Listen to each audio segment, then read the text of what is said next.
Recording is rolling.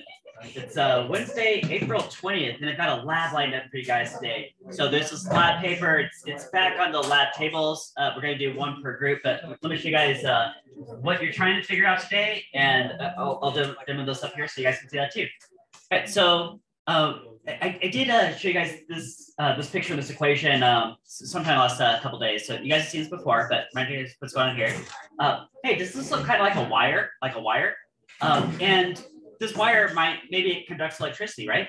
Now, I wonder what the resistance might be in this wire. Like, for example, what if this wire was like twice as long, right? Or made out of a different material? Or what if it was a little skinny wire, a big fat wire? Right? All those variables could affect how it conducts electricity, right? In fact, you know what else too is a lot of the circuits have been having you guys solve last few days. I told you, well, this resistor is this many ohms, this resistor is this many ohms. There might be some resistor, so many ohms inside a light bulb, like the light bulb filament. But how do you like manufacture a certain resistor with a certain number of ohms or a certain type light bulb? Well, it really comes down to like material properties of, well, like these factors right here. What material this is made out of, how skinny or fat is it, how long is it? Right, so let's go through one by one, see how these variables would relate. And I do want you guys to see that this does check out and this makes sense. So if you have a wire that's twice as long, wouldn't it have like twice the resistance for electricity to be pushed through? That's why these two variables have a direct relationship. Look, if you double the L, double the length, wouldn't that double the resistance in ohms? Right, you guys see that? Right. Or how about this? What if you have a skinny wire versus a fat wire? What do you think is easier for the electricity to push through? A little skinny wire or a big fat wire? What's easier? How about big fat wire, right? So if it has a larger cross-sectional area, there should be less resistance in ohms. That's why there's an inverse relationship between these two. See, if you double the cross-sectional area, you get half the resistance in ohms, right? Guys, yeah. Okay. And then the last factor is material property. This is notice I had this one boxed in. Right? This is what you guys are aiming for today. This is called resistivity. This is a material property. So, for example, what if this wire was made out of copper versus aluminum? Do you think those are going to have different resistances for the electricity push through? Right? So I bet you could open up a textbook or Google what's the resistivity and ohm meters of copper or aluminum, right? There's some number associated with that. You know what else you could use to transmit electricity? Play-Doh. You guys know Play-Doh actually conducts electricity? There's a bunch of buckets of Play-Doh back there. You guys get to play around with a little bit of Play-Doh today. So I wanted to show you guys that this is the case. Right? Got a Play-Doh cylinder. Hey, look, this cylinder looks a lot like this cylinder, doesn't it? All right. Now, to show you that this does conduct electricity, let me demo that first. I'm going to plug in my 5 volts direct current phone charger. Okay, so now I got 5 volts direct current, so that kind of hurt me. Okay. Then I'm going to break this cylinder about in half and bridge it with an LED. You guys see this LED? Right? Stick that here. Okay. You guys see how the and maybe it's kind of hard to see, but the left half of the cylinder and the right half, right? They're separated. They're bridged by the LED. Now I take the leads from my phone charger. Let's see if it lights up the LED. It sure does. You guys see that? Kind of hard to tell in the projection, but yeah, it does light up green. Okay, this is like a green color. Put the leads right on it. See if it's a little brighter. Oh, yeah. Well, okay, there you go. It's green. Okay. Tell you what, if I switch these leads, is it still going to turn on? So if it was one of those Christmas lights, it would, but in this case, it doesn't, just because the LEDs are polarized. The LEDs only work one way. So if you get an LED that's not lighting up and you're doing this, all you have to do is like switch leads, right? Or switch the LED backwards. There it is. Now it's lighting up again. It's lighting up green. Okay. All right. Now, the demo I just did is not actually anything you need to do in this particular lab. Although you could, there's a bunch of LEDs back there. So if you want to verify that electricity is in fact flowing through through the dough.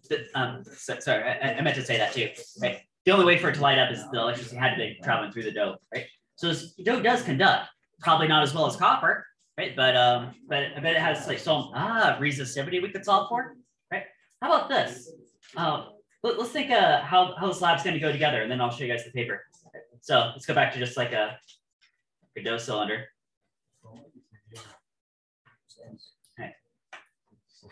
Stow cylinder set up.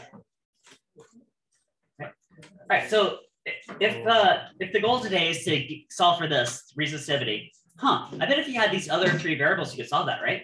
So if only you knew the length. Oh, length, that's really easy to get. Could I just measure length like this? How many, right? How long is it? The cross-sectional area, now that might be a little trickier, but maybe it's something to do with the diameter. If you knew the diameter of it, you could calculate cross-sectional area, right? And also if I knew the resistance, well, what's the resistance going to be? Hey, do you think I could pull up my multimeter and measure the voltage drop and the current going through the cylinder and calculate resistance using Ohm's law? Right? Do you guys see how these puzzle pieces are coming together? Right? So here's what we do. I'm gonna demo for you guys. What have you do on this lab, and then I'll play a video where this plays out really clean too. Okay, so here we go. All right. Oh, when you guys get back to lab area, these papers are already back there. You guys can put several names on paper, just all your teammates, okay? Right, you and your teammates. Okay. What have we got here? We got diameter, cross-sectional area, length, voltage, current, resistance, and finally resistivity. Some of these we're going to measure, some of these we're going to calculate, and one's going to lead to the other until we get this whole thing.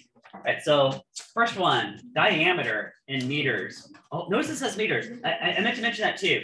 Guys, it's probably more convenient to measure in centimeters for something like diameter of this little tiny cylinder. But if you want resistivity in ohm meters, make sure that all your values are in base SI units, right? Now the numbers might look weird, but the units will be exactly what they need to be. So I'm saying this guy has a diameter of 2 centimeters. You guys see 2 centimeter diameter, right? 2 centimeters, right? Now I don't want to write the number 2 under diameter for meters. Guys, how many meters is equal to 2 centimeters? 0.02, right? 0.02, right? And if you had another digit of precision, you could say that, but yeah, 0.02, right? Okay. Cross-sectional area. Hey, who knows how to get cross-sectional area of a circular shape from diameter? Okay. Here, take you guys right to it, because you guys know area of a circle is pi r squared, right? So is it true? Diameter is half of the radius. You could substitute that in. Take that 2 in the bottom, square it, get 4, bring that in front. Okay, so the cross-sectional area is pi over 4 times diameter squared. Is that okay? Right? Right. Now, guys, if you're calculating area in square meters, and I'm talking about this Stow cylinder, is this number right here going to be a very large or a very small number? Small, right? Because here's how you know. Guys, look at the floor tiles. You guys see 3 by 3? That's kind of close to a square meter, right? Right. Oh. So the cross-sectional area of this guy is going to be a tiny fraction of that. Right? Just like order of magnitude, right? Right. Let's try this out. Let's do this right here. So what's pi over 4 times the diameter of 0.02 meters squared? That's 0.000314. Okay. So copy that number down. 0.000314. Well, maybe at best I know like 2 digits, so 2 significant figures. All right, next thing, length. So this one really easy to get. What's the length of this thing? I'm looking at 7 centimeters, 7 centimeter length. Now, later on, I'm going to attach left side to the right, the 2 leads right here. Right, 7 centimeters. Is that called 0.07 meters? Right, would that be true? Right.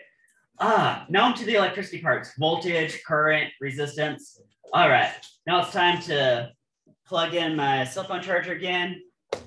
Where's my, okay, got extension cord, cell phone charger. Pop this in. I got 5 volts DC going on right here. Pull up my multimeter. Now, you guys got to use these multimeters a few days back, but I'll remind you guys how these work. So remember, there's 3 places to plug into the multimeter. One says COM, just whatever's in COM, just leave that there the whole time. Right? But the other one, first thing I want is voltage. So there's one that says like volts and ohms. So I'll do that one. Then take this toggle switch, go to DC volts. Now there's a few options for that. Just slice the decimal around. So I'll just pick one of these. Okay? And then this little schematic down here reminds you guys that, remember, you measure voltage in parallel and current and series. Okay, so I'll demo exactly that. Right, so what is the, okay, so get a going to opposite ends of this dose cylinder. Right. Pull up the lead. Hey, do you guys have a prediction how many volts from this 5-volt phone charger? My guess would probably be 5 or hopefully about 5. Let's see. Right. Oh, 4.92. Do you guys see 4.92? Right. All right. So end to end, the voltage is 4.92 volts. Right. Okay. So there's a potential difference across that dose cylinder. Right. 4.92 volts. Right. Now the current. You guys remember for current, we're going to make some switches. I'm going to turn this thing off. All right, I have to unplug this here. Switch over to the one that says amps. Okay. And then take this toggle switch, switch over to, well, way to measure direct current. Okay. Right. Another thing I'm going to do is I'm going to break open the circuit and force the current to flow through the multimeter. Right, you guys are doing that? Right, so break open the circuit. Notice I didn't do this for voltage. I'm just doing this for current. Okay. Black to black and red to red. Right. And come on, you're gonna give me any current at all. Okay. You know what? Tell you guys what. This is first time this is done to me. This to me today. Here's what we do. This is one of those labs that sometimes it works really awesome, and sometimes you get little glitches like this where nothing's really going on. So yeah, nothing's going on at all. So I'm going to borrow a number from earlier today. Let's see. All right, so earlier I did this, I was getting a current of like 0.1 amps. So I'll just call it 0.1 amps. Okay, we're just gonna run with it. Okay. All right, let's pretend that happened. If you guys are having some trouble with the equipment and that's really working out, then well, I kind of know that sometimes happens with this lab. Okay. All right, so now I'm ready to get resistance. And see, once I get resistance, then I can solve for resistivity. Right, you guys see that? Okay, so resistance. Do you guys remember Ohm's law? And even if you don't, it's hanging on a poster right above me. So usually I tell you this form of it, current is voltage over resistance, but a lot of times you see it written as voltage is current times resistance. And in fact, if you're solving for resistance, wouldn't resistance be voltage divided by current, right? You guys be able to figure that out, right? So I'm gonna go over this column and say resistance is voltage divided by current. That's these volts divided by this current. So what is 4.92 volts divided by 0.1 amps? I'm getting 49 ohms of resistance. Okay. And last step, resistivity. Right. So this I'm going to leave up while you guys are taking your while you guys are doing the lab. So I know resistance is resistivity times L over A. So if I'm isolating resistivity, should I take A and cross multiply it up and take the L and divide it down? Would that be true? So that resistivity would be R times A divided by L. Would that be true?